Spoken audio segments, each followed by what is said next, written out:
جب وہ حویلی میں داخل ہوئی تو ابتہاج اسے دیکھتے ہی ٹوٹ کر اس کے قدموں میں گر جانا چاہتا تھا. اسے سینے سے لگا کر اپنے برسوں کا دکھ رونا چاہتا تھا، لیکن وہ سردار تھا اور وہ جانتا تھا کہ تمکین کے دل میں اس حویلی اور اس سرداری کے لیے صرف نفرت ہے. اگر وہ سیدھے طریقے سے اسے بتاتا تو وہ کبھی یقین نہ کرتی، الٹا اسے کوئی اور دشمن سمجھ کر اسے دور بھاگ جاتی. اور شہباز خان کے کچھ وفادار اب بھی علاقے میں موجود تھے جو رحمت علی کی بیٹی کو زندہ نہیں چھوڑتے. اس لیے ابتہاج نے وہ راستہ چنا جس میں بدنامی تو تھی، لیکن تمکین کی حفاظت اور اس کی قربت کی 100% ضمانت تھی. اس نے زبردستی کا نکاح کیا تاکہ پوری دنیا اور اس کے دشمنوں کی نظر میں وہ سردار کی عزت، سردار کی بیوی بن جائے جس پر کوئی آنکھ اٹھانے کی جرت نہ کرے. وہ جانتا تھا کہ تمکین اس سے نفرت کرے گی، اسے گالیاں دے گی، اسے نفسیاتی مریض اور قاتل کہے گی. آج صبح جب تمکین نے ناشتے کی میز پر اسے گالیاں دی تو ابتہاج کے دل کا ہر کونا کٹ گیا، لیکن اس نے اپنی انا کا وہ خول نہیں اتارا جو اس نے برسوں کی ریاضت سے پہنا تھا.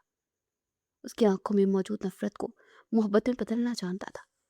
وہ جانتا تھا کہ جب تمکین اس حویلی کے تہہ خانوں میں جائے گی، جب اس عورت کو دیکھے گی جنہیں ابتہاج نے دنیا کی نظروں سے بچا کر پناہ دے رکھی تھی، جب وہ اسٹڈی روم میں رکھی اس ڈائری کو پڑھے گی جس کے ہر ورڈ پر اس کی محبت کے نوحے لکھے تھے، تو اس کا پتھر دل موم ہو جائے گا.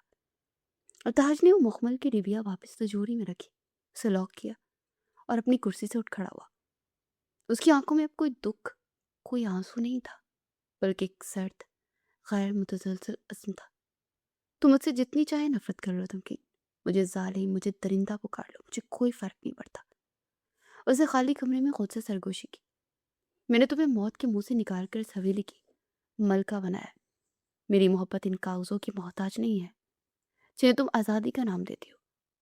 میں نے تمہارے لیے اپنا خون بہایا ہے، اپنی روح کو تاریک کیا ہے، اور میں تمہاری اس نفرت کو، تمہارے اس غرور کو اس محبت کے الاؤں میں جلا کر رکھ کر دوں گا.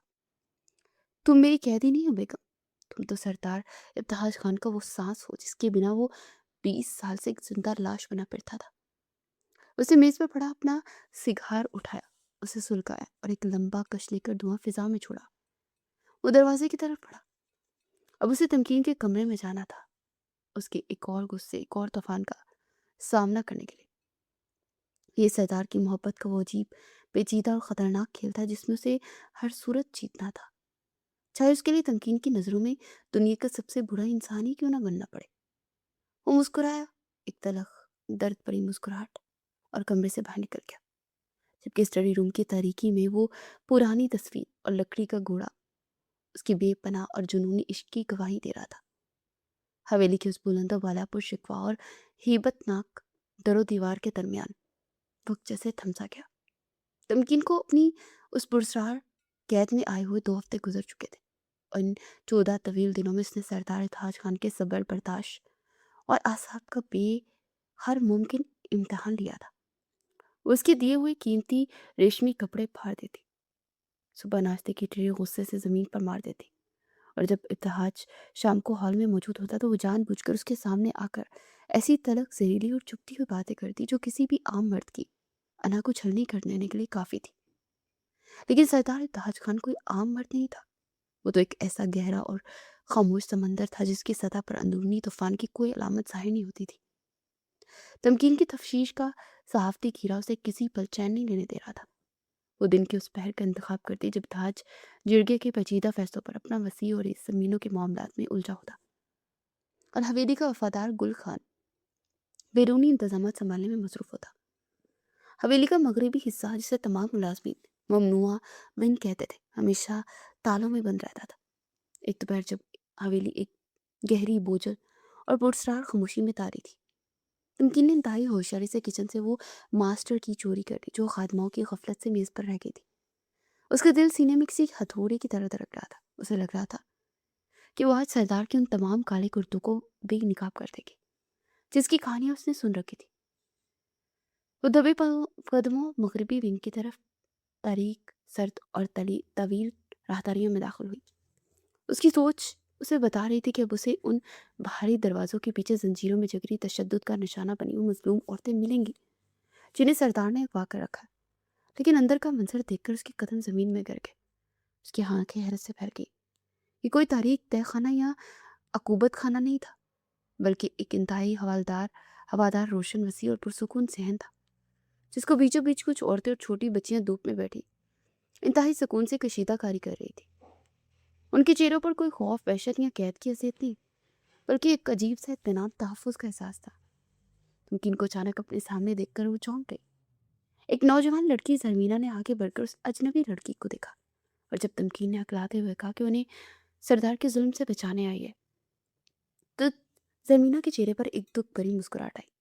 اسے تمکین کو وہ سچ بتایا جس نے تمکین کے پیروں تلے سے زمین کھینچ لی۔ زمینہ نے بتایا کہ وہ سب مظلوم عورتیں ہیں جنہیں ان کے اپنے سگے رشتوں نے غیرت کے نام پر جائیداد کے لالچ میں یا کاروبار کی بھینٹ چڑھا کر قتل کرنے کا فیصلہ کر لیا تھا، اور سردار ابتہاج خان نے اپنی جان پر کھیل کر دنیا کی نظر میں ظالم بن کر انہیں یہاں پناہ دے رکھی ہے۔ زرمینہ کے الفاظ تمکین کے دماغ پر کسی بم کی طرح برس رہے تھے۔ دنیا انہیں ظالم کہتی تھی کیونکہ وہ جرگے میں بیٹھ کر ظالموں کی زبان بولتے تھے تاکہ ظالم ان سے ڈرے، لیکن رات کے اندھیرے میں وہ ہم جیسی بے آسرا عورت کی ڈھال بن جاتے۔ تمکین کا سارا صحافتی غرور، اس کی ساری ریسرچ خاک میں مل گئی۔ صدمے کی شدید ترین حالت میں دیوار کا سہارا لے کر وہیں کھڑی ہانپ رہی تھی کہ اچانک کونے میں بیٹھی ایک 70 سالہ بوڑھی خادمہ مائی بانو اپنی جگہ سے اٹھی اور لڑتے قدموں کے ساتھ تمکین کے بالکل قریب آئی۔ مائی بانو کی دھندلی موتیا زدہ آنکھیں تمکین کے چہرے پر یوں گڑی ہوئی تھی جیسے کوئی برسوں پرانا بھولا ہوا خواب یاد آ رہا ہو۔ کیا نام ہے تمہارا بی بی؟ مائی بانو کی آواز عمر کی زیادتی کی وجہ سے کسی انجانے جذبے سے کانپ رہی تھی۔ تمکین نے الجھن اور خوف سے انہیں دیکھا۔ تمکین نام ہے میرا۔ یہ سنتے ہی مائی بانو کے ہاتھ سے دھاگے کا گولا چھوٹ کر زمین پر گرا۔ تمکین رحمت، منشی رحمت علی کی بیٹی۔ تمکین کو لگا جیسے اس کے وجود میں ہزاروں واٹ کا کرنٹ دوڑ گیا۔ اس کا پورا وجود بری طرح لرز گیا۔ آپ میرے باپ کو کیسے جانتی ہیں؟ تمکین کی آواز بمشکل اس کے خشک حلق سے نکلی۔ مائی بانو نے آگے بڑھ کر اپنے کانپتے کھردرے ہاتھوں سے تمکین کا صدمے سے پیلا پڑتا چہرہ تھام لیا اور پھوٹ پھوٹ کر رونے لگی۔ میں کیسے نہ جانتی میری بچی، میں نے تجھے انہی ہاتھوں سے کھلایا ہے۔ تو اسی حویلی کے بڑے صحن میں رنگ برنگی تتلی بن کر اڑتی پھرتی تھی، اور ہمارا چھوٹا سردار، وہ خود خونخن لڑکا ابتہاج، تیرے پیچھے پیچھے دیوانوں کی طرح بھاگتا تھا۔ تمکین کے کانوں میں سائیں سائیں ہونے لگی تھی۔ اس کا دماغ یہ سب تسلیم کرنے سے انکاری تھا۔ کیا بکواس کر رہی ہیں آپ؟ میرا اس حویلی سے کوئی تعلق نہیں ہے، میں غریب گھرانے کی لڑکی ہوں۔ تمکین نے گھبرا کر پیچھے ہٹنا چاہا، لیکن مائی بانو نے اس کا ہاتھ مضبوطی سے پکڑ لیا۔ تعلق ہے بی بی، بہت گہرا تعلق ہے، خون اور جان کا تعلق۔ تم جانتی ہو تمہارا باپ رحمت علی اس حویلی کا منشی تھا، سردار جہانگیر کا سب سے قریبی منہ بولا بھائی تھا، لیکن پھر شہباز خان نے غداری کی، حویلی کا خزانہ لوٹا اور اپنے سگے بھائی سردار جہانگیر پر قاتلانہ حملہ کیا، اور اپنی گردن بچانے کے لیے سارا الزام تیرے معصوم باپ پر لگا دیا۔ مائی بانو ہچکیوں سے رو رہی تھی اور 20 سال پرانا وہ ہولناک راز تمکین کے سامنے کھول دیا تھا، جس کی تلاش میں ابتہاج نے اپنی ساری جوانی، اپنی سارا سکون راکھ کر دیا تھا۔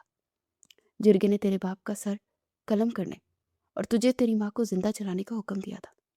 اس کالی رات موت تیرے دروازے پہ کھڑی تھی تمکین، اور پھر وہ 18 سال کا لڑکا ہمارا ابتہاج اپنی خاندان، اپنی وحشی جرگے کے خلاف چٹان بن کر کھڑا ہو گیا۔ وہ رات کے اندھیرے میں طوفانی بارش کے بیچ اس تہہ خانے میں گیا جہاں تم قید تھے۔ اس نے پہرے داروں کو مارا اور اپنی جان پر کھیل کر تیرے باپ کو تجھے لے کر بھاگنے پر مجبور کیا۔ اس نے اپنے گھوڑے، اپنا جمع کیا سارا پیسہ تیرے باپ کو دے دیا۔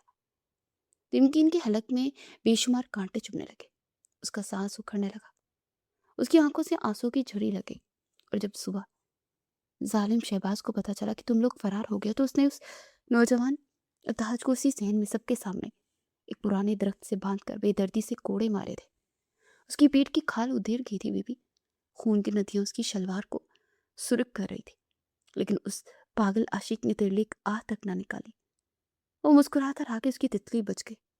آج بھی اس کی چوری پیٹھ پر ان کوڑوں کے گہرے نشان ہیں جو اس نے تیری زندگی کے بدلے کھائے تھے، اور آج بھی اس کے پرسنل کمرے کی تجوری میں تیرا بچپن کا وہ ٹوٹا ہوا کھلونا اور تیری چاندی کی پال رکھی ہے، جسے سینے سے لگا کر اس حویلی کے بند کمرے میں راتوں کو دہاڑے مار کر روتا ہے۔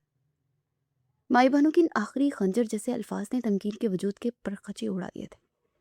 اس کے گھٹنوں کی رہی صحیح طاقت جواب دے رہی تھی. وہ وہیں زمین پر گر گئی. اس کا دماغ پھٹنے لگا تھا.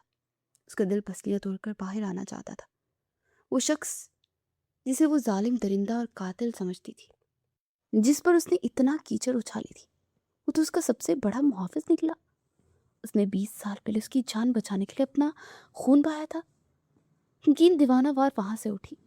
اس کے قدم لڑکھڑا رہے تھے، لیکن وہ مغربی ونگ سے نکل کر حویلی کی طویل سنسان راہداریوں میں پاگلوں کی طرح دوڑنے لگی. وہ ہچکیوں سے رو رہی تھی. اسے ٹھیک سے سانس نہیں آ رہا تھا. وہ سیدھی ابتہاج کی پرسنل اسٹڈی روم کی طرف بھاگی جو حویلی کے دوسرے کونے میں تھا.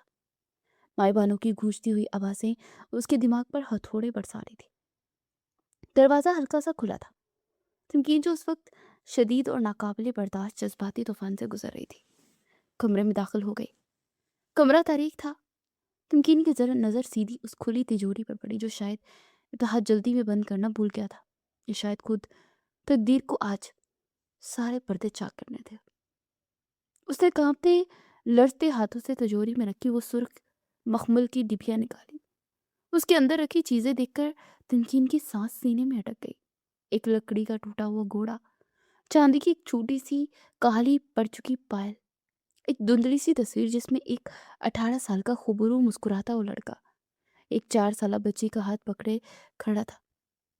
وہ بچی تمکین خود تھی. ڈبیا کے عین نیچے ایک پرانی خستہ حال سا ڈائری رکھی تھی. تمکین نے ڈائری اٹھائی اور اسے کھولا. ڈائری کے زرد پڑ چکے صفحات اور سردار ابتہاج خان کے دل کا خون تھا جو اس نے پچھلے 20 سالوں میں اپنی تنہائی میں بہایا تھا. تمکین نے پڑھنا شروع کیا. آج میری پیٹھ کے زخموں سے پھر خون رسا ہے. چاچا کے کوروں کا درد تو کب کا ختم ہو گیا، لیکن وہ جو میری تتلی مجھ سے دور چلی گئی ہے، اس کی جدائی کا زخم ہر روز ہرا ہو جاتا ہے. تمکین کے گرم آنسو ڈائری کے صفحات پر گرنے لگے. اسے کانپتی انگلیوں سے اگلا ورق پلٹا. میں سردار بن گیا ہوں. میں نے اپنے باپ کے قاتل کو مار دیا. اس کی لاش سین میں لٹکائی ہے، لیکن میری یہ ساری طاقت، میری سرداری کسی کام میں نہیں جو میں اپنی محبت کو نہیں ڈھونڈ سکا. ڈائری کا ہر ورق ابتہاج کی خاموش جنون، اس کی شدید طرف اور اس کی دیوانگی کا منہ بولتا ثبوت تھا. آخری صفحات کی لکھائی کچھ تازہ تھی. وہ مجھے مل گئی. میری تمکین اب ایک بڑی آزاد، نڈر اور بے باک لڑکی بن چکی ہے، لیکن وہ مجھ سے نفرت کرتی ہے. میں اسے کیسے بتاؤں کہ میں پچھلے 20 سالوں سے صرف اس کی یادوں کے سہارے سانس لے رہا ہوں. میں نے اسے حویلی لانے کا فیصلہ کر لیا، چاہے اس کے لیے مجھے اس سے زبردستی نکاح ہی کیوں نہ کرنا پڑے. مجھ سے بغاوت کرے گی، مجھے گالیاں دے گی، مجھ پر تھوکے گی، لیکن میں برداشت کروں گا. میں اس کی ہر نفرت کو اپنے سینے پہ سہ لوں گا، کیونکہ میں اسے دنیا کی اس ظالم بھیڑ میں تنہا نہیں چھوڑ سکتا. وہ میری قیدی نہیں، میں اس کی عشق کا قیدی ہوں. ڈائری تمکین کے ہاتھ سے چھوٹ کر زمین پر گر گئی. اپنے گھٹنوں کے بل بے جان ہو کر زمین پر گر پڑی تھی اور اسے دہاڑے مار مار کے رونا شروع کر دیا تھا. اس کے آنسوؤں میں شدید پچھتاوا، شرمندگی اور ایک ایسا احساس تھا جس نے اسے اندر تک جلا کے رکھ دیا تھا. اس کا سارا غرور، اس کی ساری انا خاک میں مل چکی تھی. اچانک کمرے کے دروازے پر بھاری قدموں کی آہٹ ہوئی. دروازے کی چوکھٹ پر سردار ابتہاج خان کھڑا تھا. اس کا چوڑا اور مضبوط وجود پوری چوکھٹ کو گھیرے ہوئے تھا. اس کی نظریں زمین پر پڑی ڈائری، بکھری ہوئی ڈبیا اور پھر گھٹنوں کے بل روتی تمکین پر پڑی تھی. وہ آہستہ آہستہ چلتا تمکین کے پاس آیا. تمکین، میں تمہیں اتنی ہمت نہیں ہے کہ میں اس سبز آنکھوں میں دیکھ سکوں تمہاری. تاج نے جھک کر ڈائری اٹھائی. دوسروں کے راز چرانا ایک صحافی کو زیب نہیں دیتا بیگم. اس کی آواز میں وہ روزمرہ کا روپ نہیں تھا، بلکہ گہری اداس تھکن تھی. تمکین نے روتے ہوئے اپنا چہرہ ہاتھوں میں چھپا لیا. کیوں؟ تمکین کی آواز ہچکیوں سے رو رہی تھی. کیوں کیا آپ نے ایسا ابتہاج؟ تم مجھے بتا سکتے تھے. تم نے مجھے بچانے کے لیے کورے کھائے تھے. تم مجھے بتا سکتے تھے کہ تم نے میری جان کے بدلے اپنی پیٹ کی کھال ادھروائی تھی. تم نے مجھے اپنے خلاف اتنا زہر کیوں نگلنے دیا؟ تمکین نے روتے ہوئے دیوانہ وار اس کا کالر تو پکڑ لیا. تاج نے اس کے دونوں ہاتھ کانپتے اپنے بڑے گرم اور مضبوط ہاتھوں میں تھام لیا. تمہیں کیا لگا لڑکی؟ تاج کی آواز بھاری، مدہوشکن اور ایک شدید جنون سے بھری ہوئی تھی. سردار ابتہاج خان اپنے عشق یوں ہی سرکوں پر لڑنے دیتا؟ اگر میں تمہیں یہ ثبوت دکھاتا تو تم میری محبت پر یقین کر لیتی. تم میری طاقت ہو. میری سرداری سے نفرت کرتی تھی. میں تمہارے غرور کو، تمہاری اس نفرت کو تمہارے اندر ختم کرنا چاہتا تھا.